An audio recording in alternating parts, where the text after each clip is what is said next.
दोस्तों, आज आपके पास जो कुछ भी है वो इसलिए नहीं है कि आपकी किस्मत में इतना ही लिखा था या फिर आपकी किस्मत ही खराब है, बल्कि वो इसलिए है क्योंकि आप इतना ही डिजर्व करते हैं। दोस्तों, यह प्रकृति बड़ी ही न्यायप्रिय है। यह उसे उतना ही देती है जितने का वह हकदार होता है, चाहे वो ज्ञान हो या धन। अभी आपके पास उतना ही है जितना कि आप हकदार हैं, लेकिन अगर आपको इससे भी ज्यादा चाहिए तो आपको उसके काबिल बनना होगा। दोस्तों, ऐसा कौन सा गुण है जो आपको काबिल बनाता है? क्या आप उस गुण के बारे में जानना चाहते हैं? अगर आप जानना चाहते हैं तो आप गौतम बुद्ध के जीवन की इस कहानी को अंत तक ध्यान से सुनिएगा। दोस्तों, इस कहानी को सिर्फ समझिएगा मत, बल्कि इस कहानी को अपने भीतर उतर जाने दीजिए। तो बिना समय को गवाए चलिए कहानी की शुरुआत करते हैं। दोस्तों, एक बार गौतम बुद्ध को एक सभा में भाषण करना था, और जब सभा का समय हुआ तब बुद्ध वहां आए और बिना कुछ बोले ही वहां से चले गए। तकरीबन 100 लोग से भी ज्यादा लोग बुद्ध का उस सभा में इंतजार कर रहे थे, और बुद्ध के इस तरह के व्यवहार को देखकर सभी लोग बहुत चौंके, लेकिन किसी ने भी बुद्ध से कोई प्रश्न नहीं किया। दोस्तों, अगले दिन फिर से सभा का आयोजन हुआ, और दूसरे दिन सभा में लोगों की संख्या तकरीबन घट गई। इस बार तकरीबन 80 लोग सभा में बैठे हुए थे। बुद्ध सभा में आए, लेकिन इस बार भी बुद्ध ने वही किया, यानी बुद्ध इस बार भी आए और बिना कुछ बोले ही वहां से चले गए। लोग दोबारा से चौंके, लेकिन किसी ने भी बुद्ध से कोई प्रश्न नहीं किया।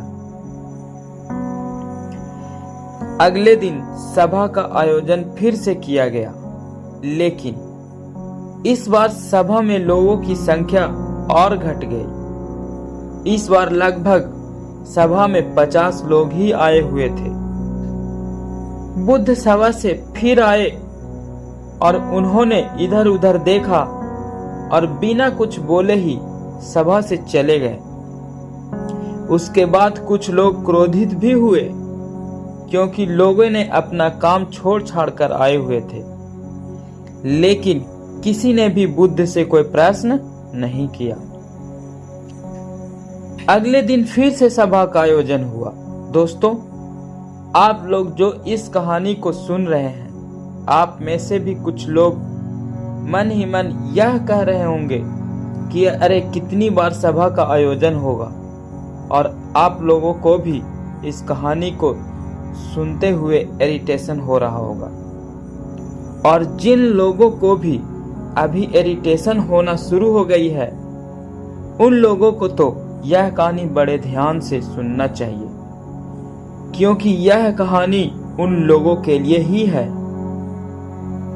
अगले दिन फिर से सभा का आयोजन हुआ, लेकिन इस बार सभा की संख्या ज्यादा घट गई थी, यानी इस बार सभा में सिर्फ और सिर्फ 30 लोग ही मौजूद थे।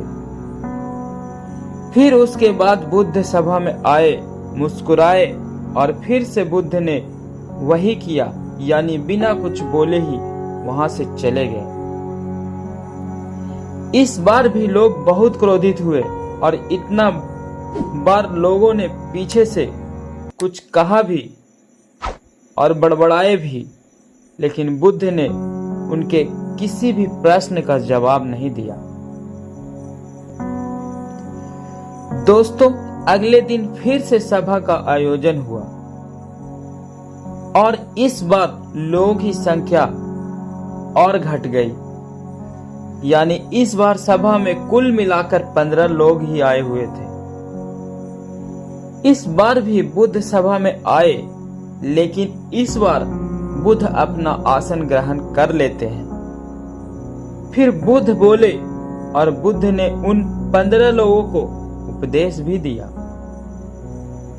और वो 15 लोग ही बुद्ध के भिक्षु बन गए, और आगे चलकर उन 15 लोगों ने ही बुद्ध के ज्ञान को अलग अलग दिशाओं में फैला दिया। फिर एक दिन बुद्ध से किसी ने पूछा कि बुद्ध, आप कई दिनों तक बिना बोले ही सभा से क्यों चले जाते थे? फिर बुद्ध कहते हैं कि मैं उन लोगों को खोज रहा था जो लायक थे, यानी कि पहले दिन 100 से भी ज्यादा लोग आए हुए थे।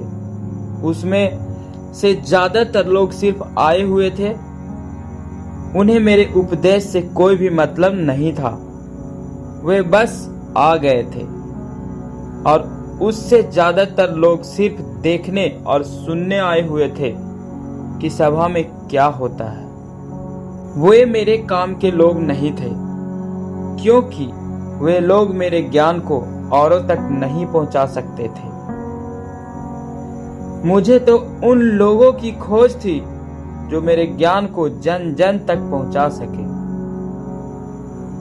कई दिनों तक सभा से बिना बोले ही मैं इसीलिए चला गया, क्योंकि मैं यह देखना चाहता था कि वे कौन लोग हैं जिनके भीतर वास्तव में प्यास है। जिन लोगों के भीतर में वास्तव में प्यास थी, वो लोग अंत तक जरूर रुके, और जो लोग बस ऐसे ही आ गए थे, वे लोग पहले या दूसरे दिन ही चले गए।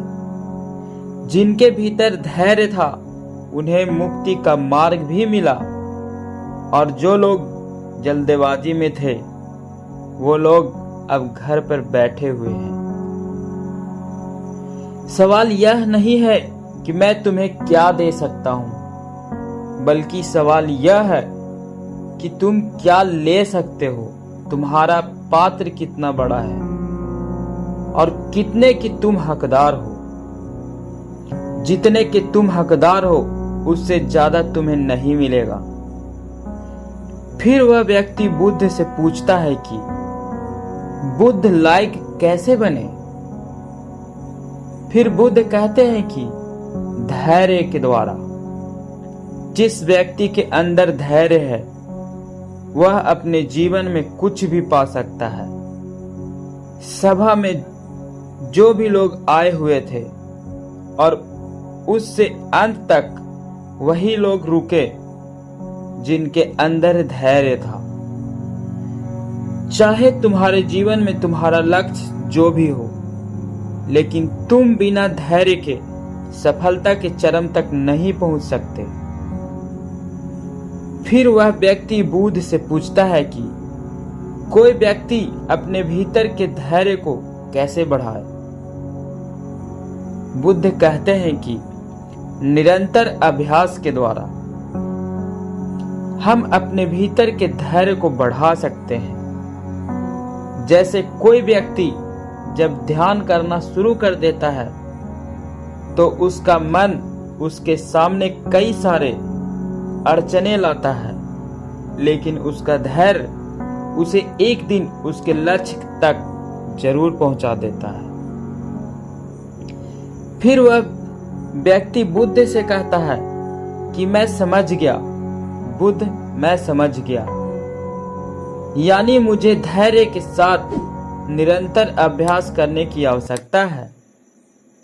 दोस्तों, अब आपको समझ में आ गई होगी कि आपके पास वो क्यों नहीं है जो आप पाना चाहते हैं, क्योंकि आप उसके लायक नहीं हैं।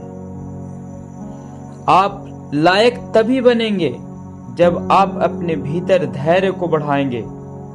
और धैर्य कैसे बढ़ेगा? धैर्य बढ़ेगा निरंतर अभ्यास के द्वारा। और अभ्यास कौन करेगा? अभ्यास करेंगे आप। तो फिर करते क्यों नहीं? दोस्तों, खुद से ईमानदारी के साथ एक प्रश्न जरूर पूछिए कि जो आप भविष्य में बनना चाहते हैं उसके लिए क्या आप धैर्य के साथ कर्म कर रहे हैं? दोस्तों, अगर उत्तर नहीं है तो अपनी असफलता के लिए जिम्मेदार आप खुद होंगे। दोस्तों, आज की यह गौतम बुद्ध की शिक्षाप्रद कहानी आपको पसंद आई होगी तो नीचे कमेंट बॉक्स में कमेंट करके जरूर बताएं, और अच्छा लगा होगा तो लाइक, शेयर और सब्सक्राइब जरूर करें। धन्यवाद।